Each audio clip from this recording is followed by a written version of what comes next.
Bien-aimés dans les seigneurs, tout homme a une zone d'influence dans la famille, église, ville, pays ou dans un domaine de la vie. Voici pour vous, peuple des dieux, une conférence internationale en leadership, en mentorship du 21 au 25 novembre 2018 à partir des 14h30. Bishop, apôtre, pasteur, prophète, évangéliste, docteur, commerçant, ingénieur, entrepreneur, femmes et hommes, ceci vous concerne.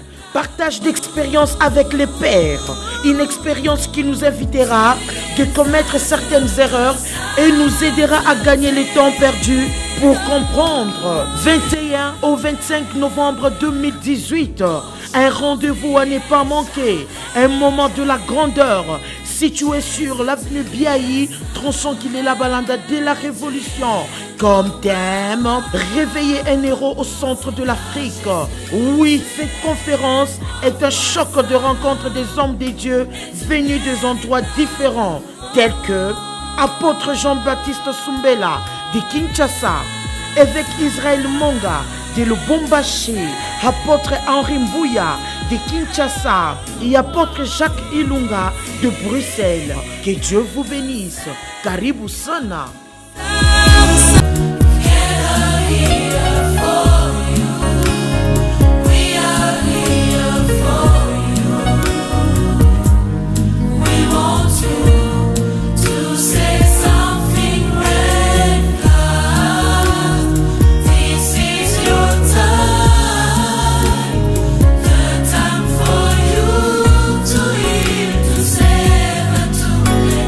Bienvenue dans Recevez la vie, aimables téléspectateurs de partout où vous nous suivez. Shalom, nous vous aimons au nom de notre Seigneur Jésus-Christ, mort et ressuscité. Il est bien, il est bon, il est merveilleux, cet homme de Jésus. Nous sommes la communauté Arche de la gloire de l'Éternel dans le monde. Du côté Afrique, l'Arche est dirigée par notre papa, Fada, évêque Israël Monga, ensemble avec notre maman, évêque Shalom. Shalom, maman. Comment vous allez, papa? Le Seigneur nous soutient. Je sais, à chaque fois qu'on vous regarde à travers l'écran, les gens se posent tant de questions pour dire wana ye ou bien wana été. Nous autres oh, l'homme de l'église de la Odyssée, l'homme de l'église du temps de la fin. Qu'est-ce qui remonte à vous, papa? Tout ce qu'on peut dire, en toute chose, la gloire soit rendue à Dieu. Amen. Nous sommes que des instruments que Dieu utilise.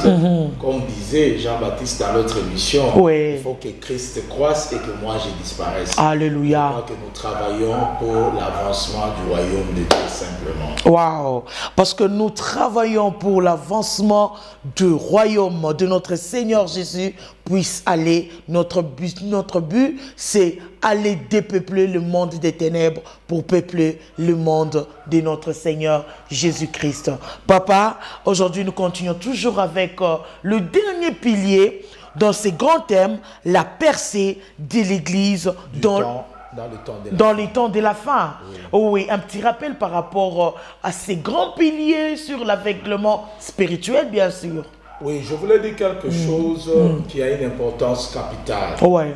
Nous avons parlé de l'aveuglement spirituel. Et l'aveuglement spirituel, nous avons parlé la fois passée dans le sens du discernement spirituel. L'église de la Odyssée connaissait un problème d'aveuglement spirituel. C'est pourquoi Jésus a demandé d'aller acheter les colliers.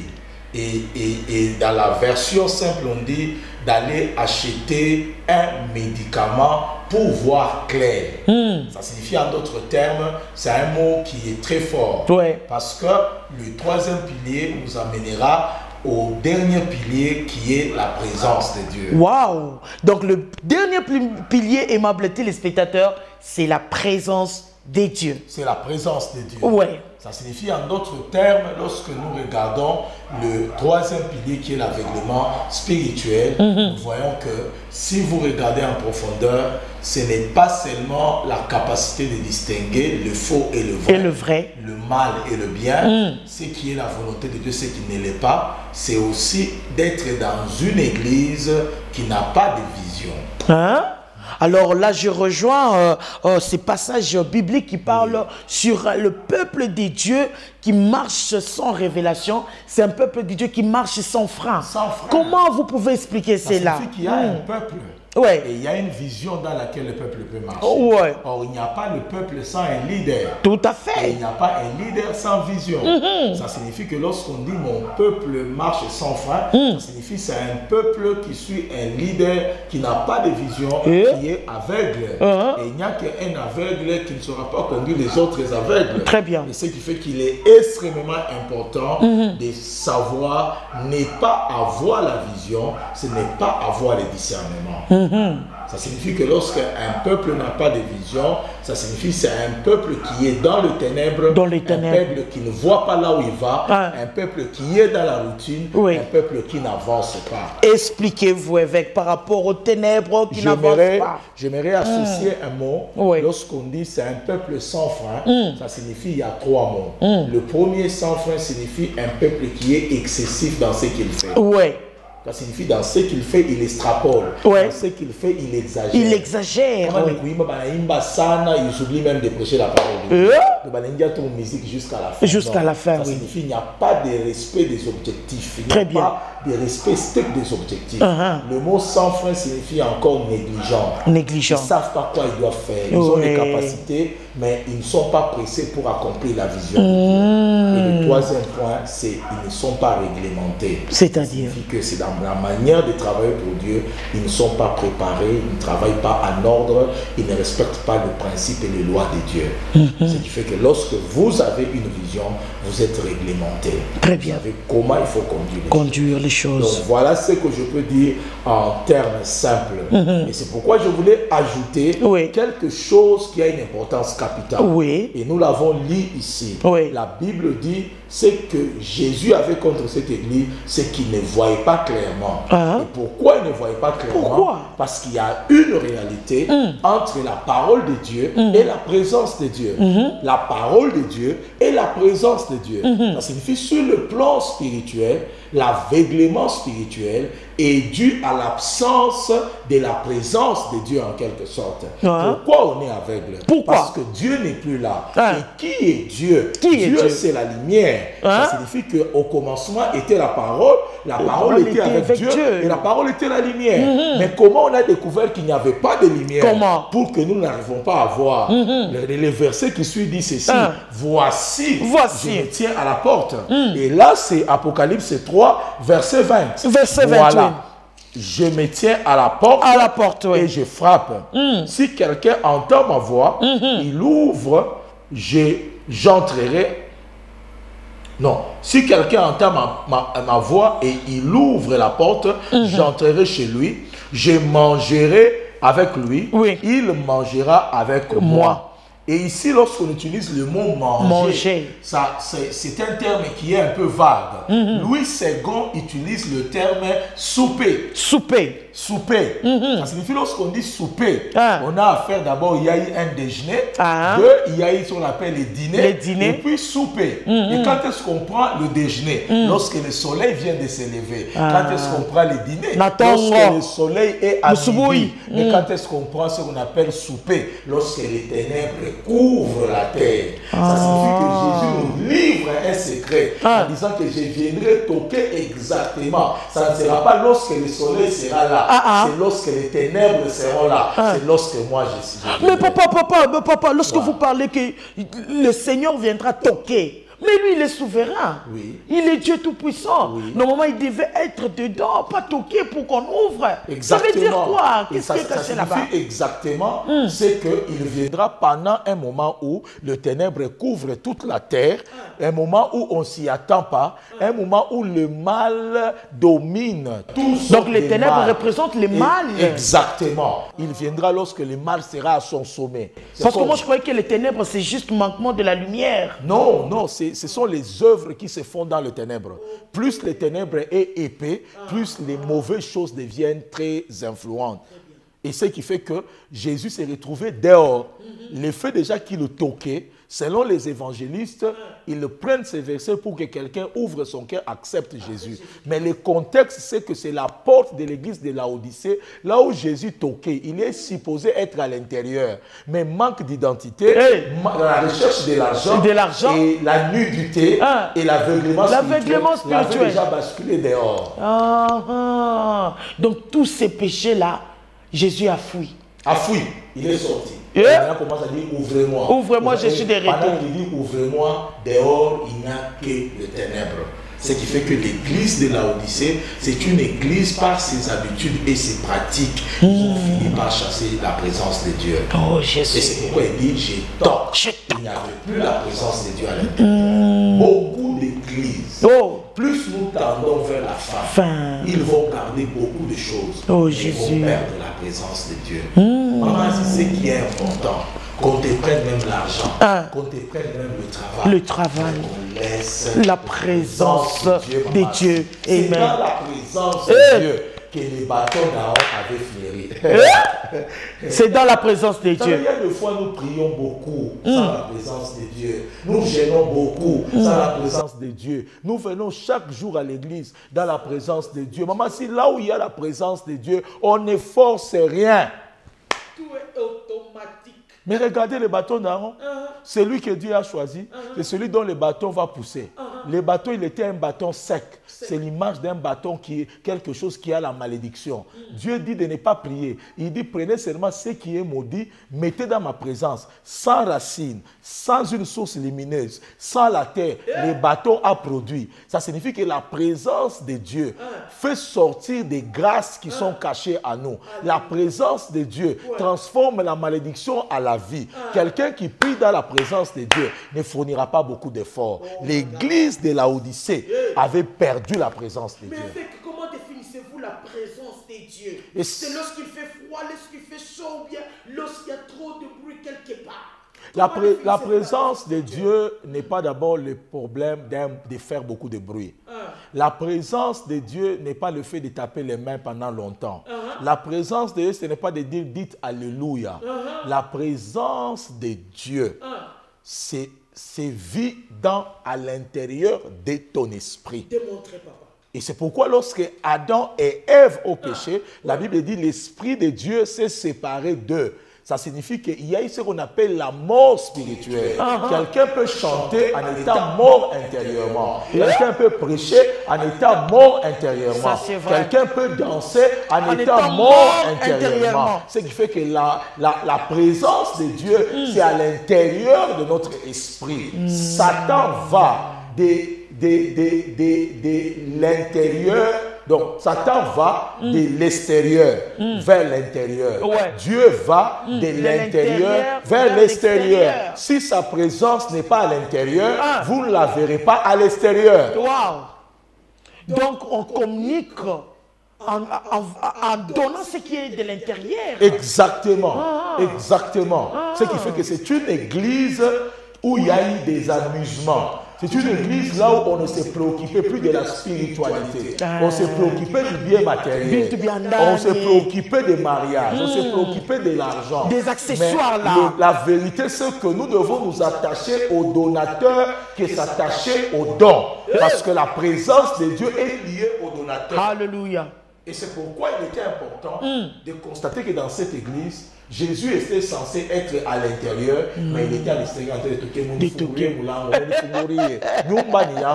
La maison, c'est pour moi. C'est pour moi. Et ce qu'ils étaient supposés adorer à l'intérieur, c'est quoi? C'était quoi, papa? Ils adoraient autre chose. Il priait autre chose. Parce que Jésus était déjà à l'extérieur. Il le toquait pour entrer dans son église. Et ils ont même fermé la porte. Exactement, c'est pourquoi il a toqué. Si la porte était ouverte, il devait entrer. Il est entré par force. Exactement. Ce qui fait que c'est lui qui était... Mais pourquoi nous laisser ce choix-là? Parce que celui qui était à l'intérieur n'était pas le Christ. Ce n'était pas le Christ. Il est venu. Il y avait le ténèbre. Personne ne voyait. Oui. Personne ne pouvait connaître que c'était Christ. Parce que c'est l'aveuglement spirituel. Alors, quelle est la relation entre l'aveuglement spirituel et la présence de Dieu? Et c'est là que je vais développer relation? Ça. Je vais développer ça. Oui. En allant d'abord de l'aveuglement spirituel. Oui. Pourquoi nous sommes aveugles? Parce qu'il n'y a pas la présence de Dieu. L'aveuglement, c'est l'absence de la présence de Dieu qui se manifeste comme la lumière. Qui se manifeste comme la lumière.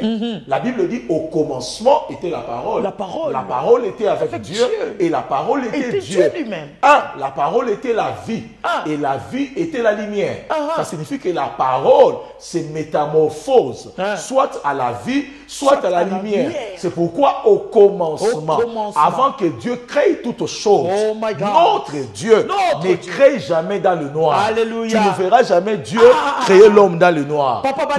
Je dis, notre Dieu ne crée jamais dans le noir. Pour que Dieu crée, il va d'abord à l'interpréter, il allume la lumière et il commence à créer. C'est pourquoi au commencement, il est écrit que la lumière soit. Et lorsque la lumière était là, il commençait maintenant à créer et à séparer. Et c'est pourquoi Dieu, c'est un créateur dans la lumière. Pas dans le noir. C'est le Parce diable qu'il qui risque de prendre l'oreille et l'installer ici. Exactement. Yes. Et c'est pourquoi lorsque la Bible dit dans les livres de Genèse, au commencement Dieu créa le ciel et la terre, ce n'est pas Dieu qui parlait. C'est Moïse qui a écrit Genèse, qui racontait que Dieu créa le ciel et la terre. La première parole de Dieu qui est sortie de la Bible, c'est que la lumière soit. Lorsqu'on dit fut, ça signifie la première des choses que Dieu a créées, c'était la lumière. Parce qu'il ne peut pas créer dans le ténèbre. Il ne peut pas créer dans les ténèbres. C'est impossible, papa. Dans l'église, Dieu ne peut pas bénir. Il ne peut pas créer de nouveaux emplois. Il ne peut pas créer la maternité si cette église a perdu la lumière. Jésus. On peut chanter dans les ténèbres. On peut danser dans les ténèbres. Mais lui est en train de toquer. C'est pourquoi on ne voit pas. On est aveugle. Il dit achetez les médicaments pour que vous voyez clairement ce qui se passe dans votre église. Que vous voyez que ce que vous faites là, je ne suis pas là. Moi, je suis de l'autre côté. Achetez cela. Wow. Exactement, c'est ça. Et c'est pourquoi je veux faire cette relation. Alors, pasteur, qu'est-ce que c'est la présence de Dieu? Qu'est-ce que c'est la présence de Dieu? Pourquoi Dieu doit être présent? Pourquoi? Je tiens d'abord à t'informer. Est-ce que c'est nécessaire? La présence de Dieu commence là où il y a sa parole. Là où sa parole est prêchée dans la vérité. Parce que Dieu est la vérité. De quelle parole il s'agit? Je parle de la parole de Dieu. Maman, si la parole de Dieu, comme on l'a décrite, la parole de Dieu amène la présence de Dieu. Et la présence de Dieu amène la puissance de Dieu. Wow! Donc, chaque chose a son rôle. Exactement. La parole de Dieu, la présence de Dieu et la puissance de Dieu. Exactement. Pour voir la présence de Dieu, il faut proclamer la parole de Dieu. Et c'est pourquoi l'Église doit prêcher. Wow. La parole doit être annoncée. Annoncée. Plus on annonce la parole, plus sa présence se manifeste. Très bien. Et c'est pourquoi, si nous remplaçons une autre activité dans l'église et que nous mettons la parole de Dieu à côté, cette église ne jouira jamais de la présence de Dieu. En d'autres termes, vous annoncez les miracles. Exactement. Les miracles ne peuvent pas amener la présence de Dieu. La présence de Dieu qui crée les miracles est le vrai miracle. Alléluia. Et je peux le démontrer. Oui. Qu'est-ce que c'est le miracle? Qu'est-ce que c'est le miracle? Qu'est-ce que c'est le prodige? Ce n'est que la finalité de la parole de Dieu. Ce sont les sous-produits de la parole de Dieu. C'est la confirmation de la parole de Dieu. Ce n'est pas la confirmation qui est importante. C'est celui qui confirme qui est important. C'est pourquoi on ne peut pas s'attacher au miracle. On doit s'attacher à la parole qui produit les miracles. Et c'est pourquoi la parole, c'est la source de toute puissance dans l'église des temps de la fin. Oh my God. Et je peux le démontrer, maman. Si tu veux que je te il le y a la démontre. lumière de la parole. Je veux dire à tous ceux-là qui nous suivent, vous qui nous my suivez, God. soyez attachés à la parole. Amen. Proclamez la parole. My God. Prêchez la parole. Alléluia. Là où vous êtes, l'aveuglement partira. Amen. Écoutez ce que dit la Bible. Ouais. J'aime Apocalypse 13. Amen. Apocalypse 13, verset 11. Écoute ce que dit la parole de Dieu. Ensuite, je vois une autre bête qui sort de la terre. Et dans la version Louis II, je vois une deuxième bête. Il y avait une première et il y avait une deuxième. La première avait une blessure et cette blessure-là a été guérie miraculeusement. Mais la deuxième bête dont je parle, c'est lui qui devait faire en sorte que les habitants de la terre adorent la première bête dont la blessure a été guérie miraculeusement. Et cette deuxième bête, c'est elle qui devait faire en sorte que tous les habitants de la terre soient marqués d'un sceau. Un sceau au front et un sceau à la main. Et les chiffres de ces sceaux-là, c'est 666. Ça signifie que la bête dont je parle, c'est celui qui va faire adorer la première bête.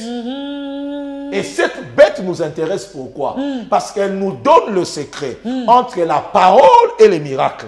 Entre la parole et la puissance. Quel secret avec? Et regarde ce qu'elle dit. Il dit, lorsque je vois la deuxième bête monter, regarde sa composition. Quel chapitre toujours? Chapitre 11. 11, oui. Lorsque la bête est sortie de la terre, j'ai vu quelque chose. Elle avait 2 cornes comme celle de l'agneau. Ça, c'est fort. Il avait 2 cornes comme celle de l'agneau. Et l'agneau, c'est qui? L'agneau, c'est Jésus. Ça signifie qu'il y avait une ressemblance entre la deuxième bête qui devait amener l'antichrist à être adoré avec le Christ au niveau des cornes. Mais la Bible continue en disant, mais pour annuler tout ce qui a été dit, malgré qu'au niveau des 2 cornes, ils étaient semblables à l'agneau, mais à un certain niveau, ils étaient différents. À quel niveau ils étaient différents? Lorsque la bête ouvrait la bouche, il ne parlait pas comme l'agneau. Il ne parlait pas comme l'agneau. C'est dans le parler qu'il y a la différence entre la bête et l'agneau. Donc c'est dans le parler, il y a la différence entre le vrai et le faux. Exactement. Et dans d'autres versions, on dit qu'il parlait comme les dragons. Dans d'autres, ils disent qu'il parlait comme le serpent. Et qu'est-ce que je veux dire? À quoi il ressemble à l'agneau? Apocalypse 5, lorsque vous lisez, Jean disait, je vois au milieu du trône un agneau qui était immolé. Mais cet agneau-là avait 7 cornes. Ça signifie que si Jean a vu l'agneau avec 7 cornes, ça signifie 2 cornes parmi les 7 ressemblent aux cornes de l'anti ou de la deuxième bête qui va venir faire adorer la première bête. Et le 2 cornes, j'aurai les développer. Mais je m'aimerais seulement expliquer. En hébreu, le mot corne vient du terme karen. Et le terme karen signifie force, signifie puissance. Ça signifie les cornes, signifie la puissance. Ça signifie qu'il y a une relation entre les cornes qui signifient la puissance et la bouche où sort la parole. Et c'est là que nous faisons sortir 2 principes. C'est pas la puissance que le miracle s'accomplit, mais pas la bouche que sort la parole. Ça signifie lorsque la bête opère en termes de miracles, il n'est pas différent de Christ. Mais lorsqu'il opère en termes de la parole, il ne peut pas imiter Christ. La parole, c'est autre chose. Et celui qui m'entend, je vais dire ceci. On peut nous confondre en termes de miracles, mais on ne peut pas nous confondre en termes de la parole. Un enfant de Dieu qui est né en Jésus, il est la parole qui était au commencement, qui était Dieu et qui est venu dans le monde. Le monde ne l'a pas reconnu. Il est venu parmi le sien ne l'ont pas reconnu. Mais à tous ceux qui l'ont reçu, à tous ceux qui croient en son nom, la parole a fait d'eux des enfants de Dieu. Nous sommes nés de la parole de Dieu. De la parole de Dieu. Et Jésus a prêché en étant la parole de Dieu. Mais la deuxième bête ne pouvait pas parler comme l'agneau. Mais lorsqu'il s'agissait de la parole de Dieu, il ne peut pas parler. Il s'agit encore de la parole de Dieu, il peut y a pas la parler. différence. Et c'est pourquoi maman a su. Merci beaucoup, papa. Les ministères de la parole est très combattu. Très combattu. On peut vous laisser faire des miracles. Ouais. On peut vous laisser faire marcher les paralytiques. Mais si vous prêchez la vérité, qui est la parole de Dieu, le diable va vous attaquer. Je ne m'oppose pas aux miracles. Alléluia. Il y a des miracles de Dieu, oui. il y a des miracles du diable. Du diable. Et la Bible dit, c'est par les miracles vers la fin de temps que Satan va égarer plusieurs. Alors que celui qui sera attaché à la parole de Dieu, la parole lui portera la lumière. Amen. La lumière lui apportera les discernements. Amen. Et le discernement lui amènera à faire la différence entre la puissance du diable et la puissance de Dieu. Wow. Et là encore, je peux extrapoler, maman, assis. Problème, la parole nous donne et la puissance et la position. Comment? La Bible dit, voici que je vous donne le pouvoir de marcher sur toute la puissance de l'ennemi. Ce n'est pas je vous donne la puissance pour marcher sur la puissance de l'ennemi, mais je vous donne le pouvoir pour marcher sur la puissance de l'ennemi. Parce qu'il y a une différence entre la puissance et le pouvoir. Je ne vous donne pas la puissance. Je vous donne le pouvoir de marcher sur la puissance. La différence, c'est que Satan a le pouvoir, a la puissance, mais il n'a pas le pouvoir. Nous, on a et le pouvoir et la puissance. Celui qui a le pouvoir contrôle la puissance. Le pouvoir suppose la position. La puissance suppose celui qui a la position et celui qui commande la puissance. Or, Satan a perdu la position. Il y a plus de 4000 ans, il a perdu la position. Mais nous, la Bible dit, celui qui a accepté Jésus, il a fait de nous des enfants de Dieu. Je peux encore vous scandaliser, vous qui nous suivez. Écoutez-moi très bien. Regarde, il y a un homme qui s'appelle Isaac. Cet homme-là a vieilli. Il a dit à ses deux enfants, Esaü et Jacob, je vais vous bénir. Mais il a appelé Esaü. Il dit, c'est toi qui es l'aîné. Je vais libérer la bénédiction. Va me chercher un gibier. Prépare pour moi un mets meilleur. Et après que je vais manger, je vais te bénir. Et la mère a entendu. Selon la prophétie, selon la perspective prophétique, Dieu lui avait dit, c'est le plus petit qui doit dominer sur le plus grand. Comprenant la prophétie, il fallait déjouer la bénédiction. Il a appelé Jacob. Il a dit, tu passeras à la place de ton frère. Si j'étais à la place de Jacob, maman, je dirais non. Moi, je suis différent de mon frère. Mon frère a des poils et on l'appelle même roux. C'est pourquoi ça vient Esaü parce qu'il a des poils. Moi, je n'ai pas de poils. Mon frère, c'est quelqu'un qui peut attraper un gibier. Moi, je suis derrière toi à la cuisine. Comment on ne pourra pas m'attraper? La maman a pris le poil, il a mis sur Jacob, il a triqué tout. Et lorsqu'il s'est avancé, il a préparé pour Jacob le mets. Lorsque Jacob est arrivé, le papa a regardé la sauce. Il dit, ça c'est la sauce que j'aime.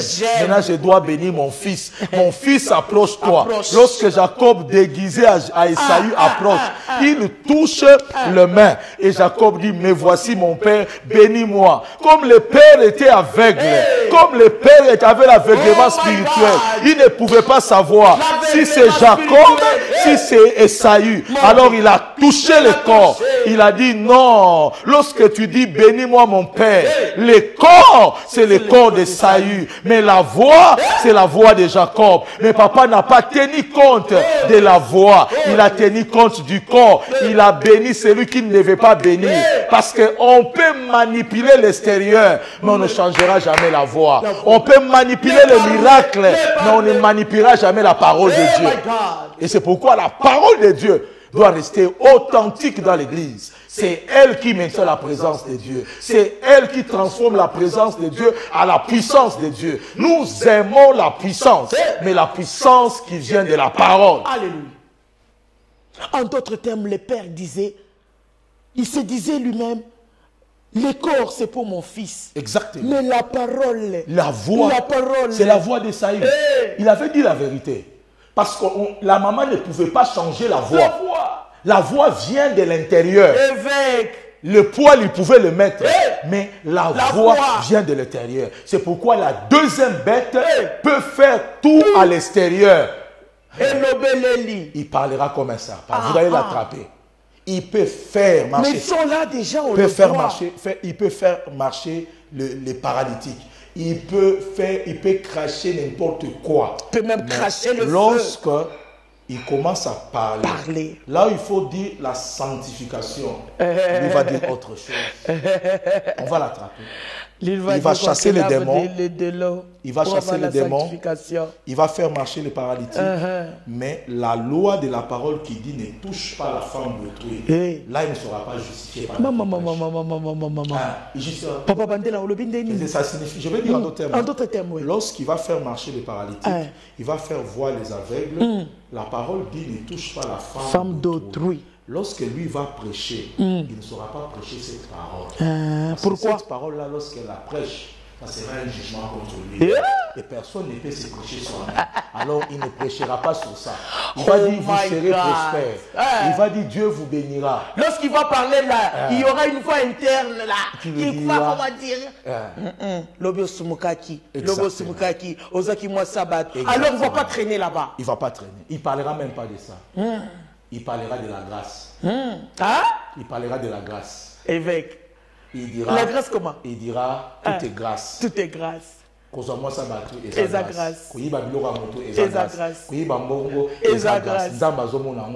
La Bible dit, pécherions-nous parce que nous sommes sous la grâce. Ne savez-vous pas?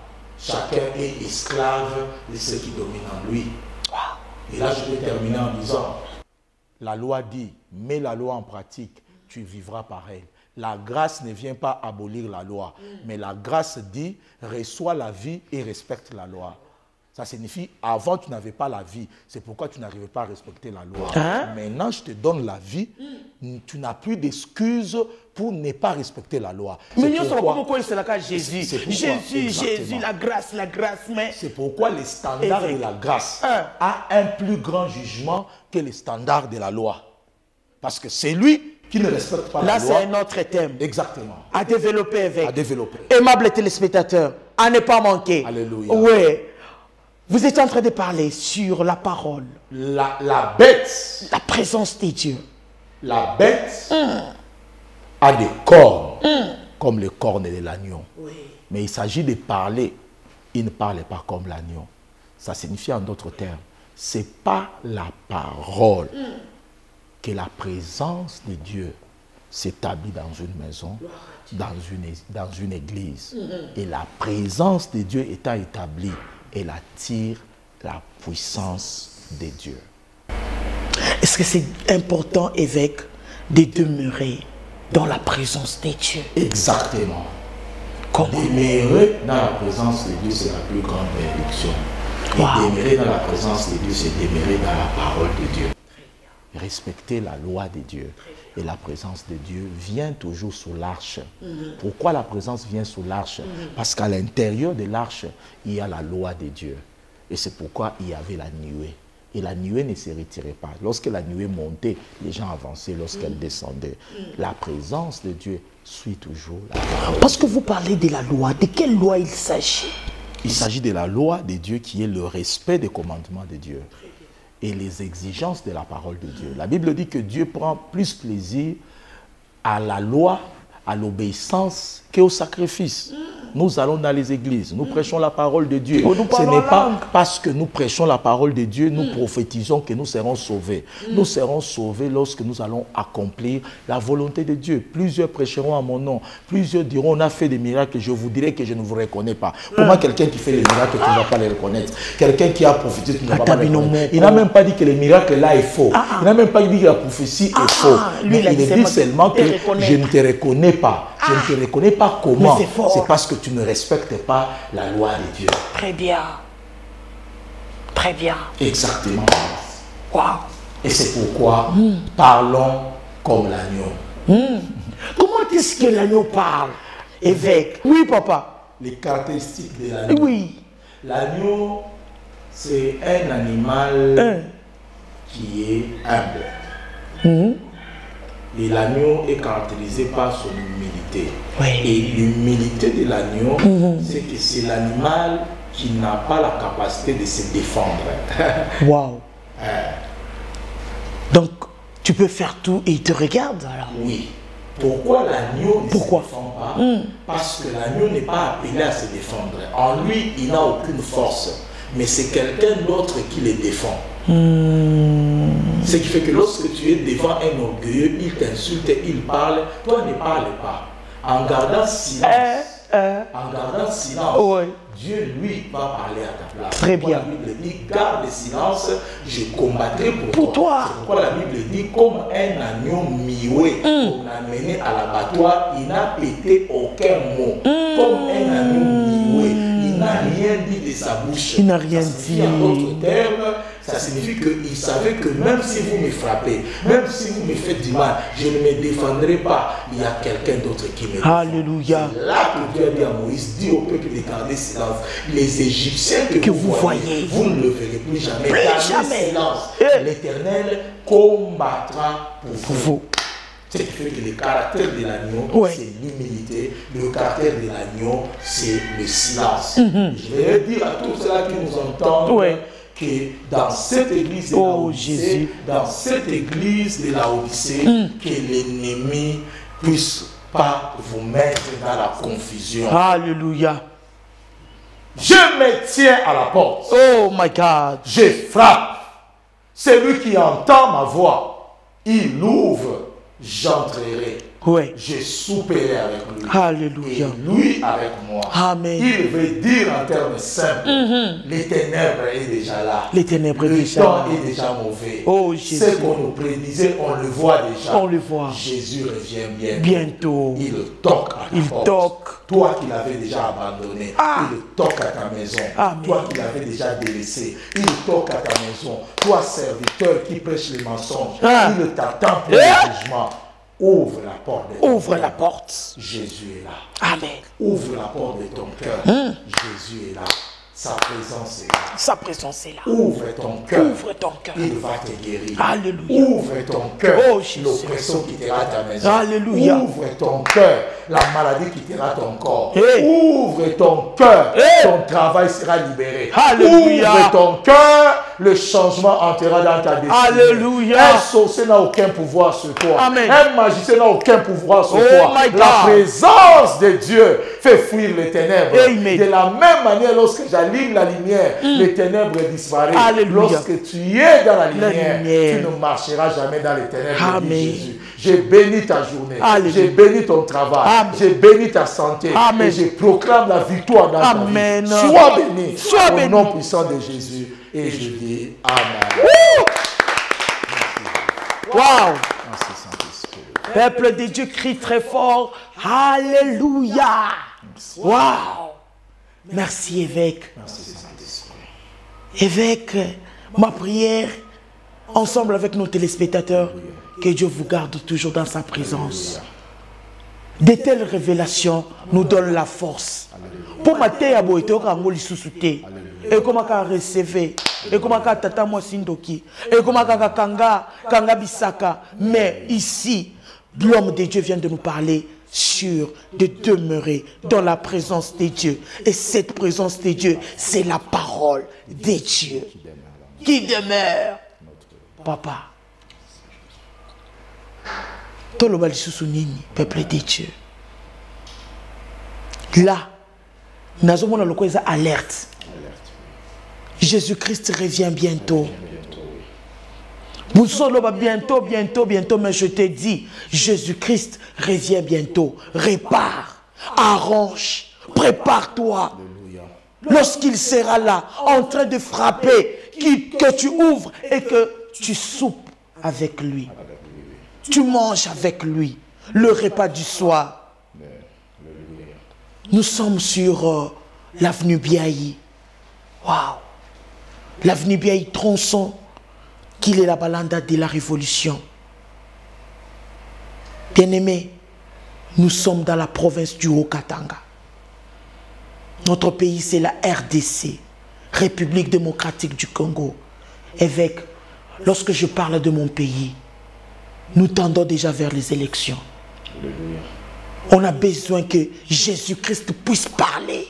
Alléluia. Et Jésus ne descendra pas avec une robe blanche, non. Alléluia. Jésus-Christ va utiliser ses serviteurs que Alléluia. vous êtes. Alléluia. Un mot par rapport à notre pays, afin de clôturer dans la paix. Père, nous bénissons cette nation. Oh my God. Cette nation qui est tant enviée par plusieurs. Oh, Jésus. La Bible déclare au commencement, tu as créé les cieux et la terre. Ah. Et pendant que tu créais les cieux et la terre, tu savais qu'il y a des Congolais. Tu savais qu'il y a des serviteurs. Tu savais qu'il y a une destinée et une mission. Père, j'ai pris maintenant, parce que notre nation est une nation à destinée prophétique. Père, j'ai prié pour déclarer toutes les malédictions prononcées par le ténèbre contre notre nation puissent tomber dans le nom puissant de Jésus. Père, je déclare dans cette nation, les choses marcheront. Amen. Ce pays sera béni. Amen. Les gens viendront de partout pour venir se faire soigner au Congo. Amen. Les gens viendront partout pour venir étudier au Congo. Je déclare cette nation, là où il y avait la malédiction, la bénédiction de Dieu se manifeste. Amen. J'ai béni les Congolais. Amen. J'ai béni les autorités. Amen. J'ai béni toutes les personnes. Et que la grâce de Dieu puisse s'écouler et que cette nation soit transformée en Éden. Au nom de Jésus, que les Congos soient bénis. Amen. Amen. Parce qu'il s'agit de Congolais, même si tu es en Angola, cite aussi ton pays. En France, cite aussi ton pays. Parce que notre Dieu marche toujours avec les hommes et les femmes de foi. Alléluia. Nous sommes là chaque mardi, jeudi, de 16h à 18h. Et dimanche, nous avons 2 cultes.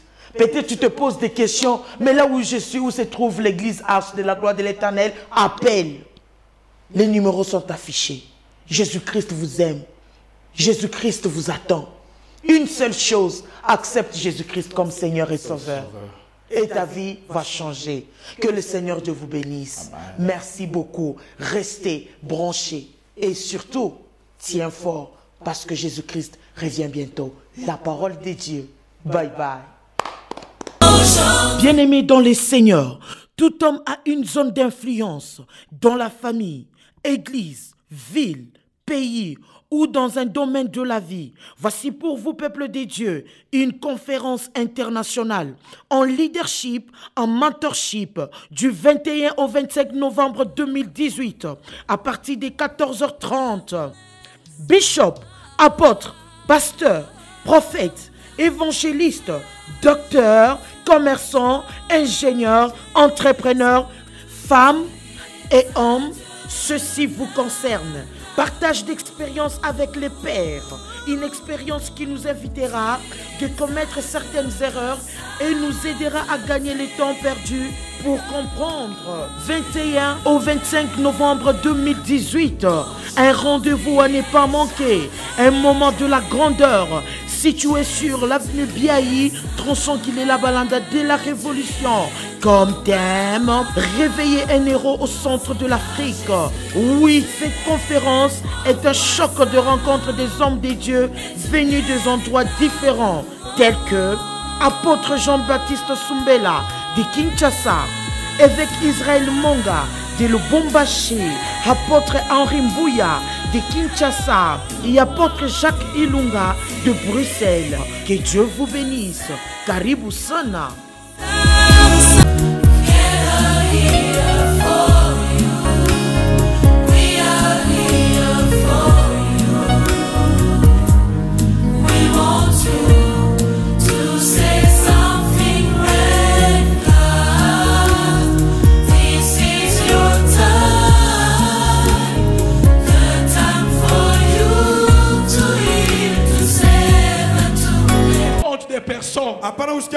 Dieu te réconcilie avec ton Dieu. C'est le temps de l'apostasie. C'est le diable qui veut te détourner parce que Jésus revient bientôt. Jésus revient bientôt. Tu servais le Seigneur. Voilà l'occasion, il t'appelle. Il dit, ma fille, j'ai besoin de toi. Viens. Viens te réconcilier avec lui. Viens. Viens, n'hésite pas. C'est lui qui t'appelle. Je voulais arrêter. Dieu m'a dit non. Il y a des gens qui m'avaient abandonné. J'ai besoin d'eux. Qui recommencent cette année avec moi. Et toi, je sais. Tu es à l'université. Tu as eu même des problèmes avec tes professeurs. Je ne sais pas même pas les détailler. Tu es tombé à l'université. Avant d'être à l'université, tu servais le Seigneur. Viens. Acclamons le Seigneur pour ces personnes qui sont revenues à l'Éternel. Prends la décision de rentrer dans ton service, dans le service, dans ton église, et de servir le Seigneur. Lève ta main là où tu es.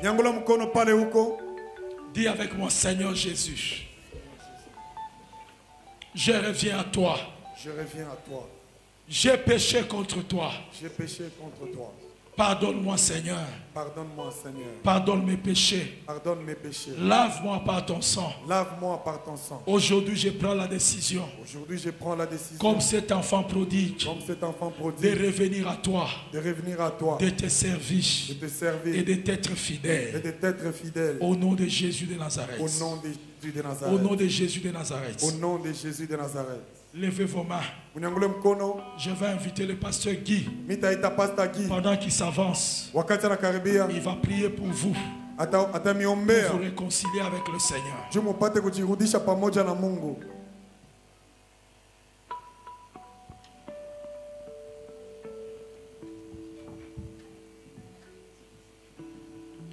Pasteur Guy, avant que tu pries pour eux, écoutez. Nous avons nos yeux fermés. Écoute-moi. Dans tes rêves, tu vois toujours en train de manger. Tu n'es pas un sorcier. Mais tu manges. Et chaque fois lorsque tu termines, tu rêves, tu manges. Un blocage arrive dans ta vie. Lève-toi là où tu es, rejoins ces groupes. N'aie pas honte. Viens vite. Avant que je termine, parce que Dieu veut détruire cette puissance. Dieu veut détruire ça.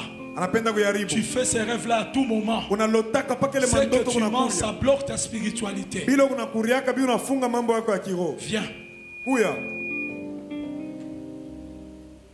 Même toi qui rêves, tu voles. Tu voles la nuit. Viens aussi. Parce que c'est fini. Si tu continues dans cette voie-là, tu vas mourir. Viens. Je continue à parler. Tu es dans cette assemblée. C'est une journée unique. Là où tu es, on t'a fait donner des histoires. On a dit que ça va te protéger. Mais ça n'a rien produit. Là où tu es, prends la décision d'amener ça maintenant ici. Ce fétiche-là que tu as sur ta hanche. Même ce qu'il y a à la maison. Si tu as laissé ça, viens d'abord parce que ça va brûler. Ça va brûler. Ça va brûler. Toi, tu as fait beaucoup des avortements. Viens. Tu es ta peine. C'est ton jour. Tu es une femme. Viens vite. Viens vite. Ne restez pas assis. Viens. Viens. Viens. Viens donner ces fétiches. Viens donner ces documents que tu as là. Ces livres-là que je vois. Viens avec ça. Nous allons les brûler. Et les serviteurs sont là. Ils vont prier pour vous. Pendant ces quelques minutes, les choses vont se briser. Et le Seigneur va vous aider. Levez vos mains. J'invite le pasteur Alain. J'invite le pasteur Sonny. J'invite le pasteur Eric. J'invite le pasteur Jonathan. Le pasteur Gracia, ils vont s'avancer. Avancez. Je cherche à déposer le micro, mais le Seigneur me dit j'ai un travail avec ces personnes. Venez. Eric Chibamou, venez ici devant. Venez ici devant.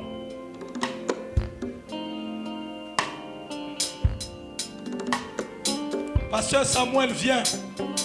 Pasteur Paul Louboya, venez.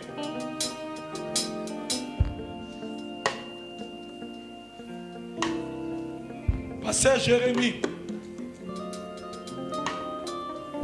venez s'il vous plaît. Il y a des gens qui ont des choses qui seront détruites. Ils vont vous le dire à l'oreille.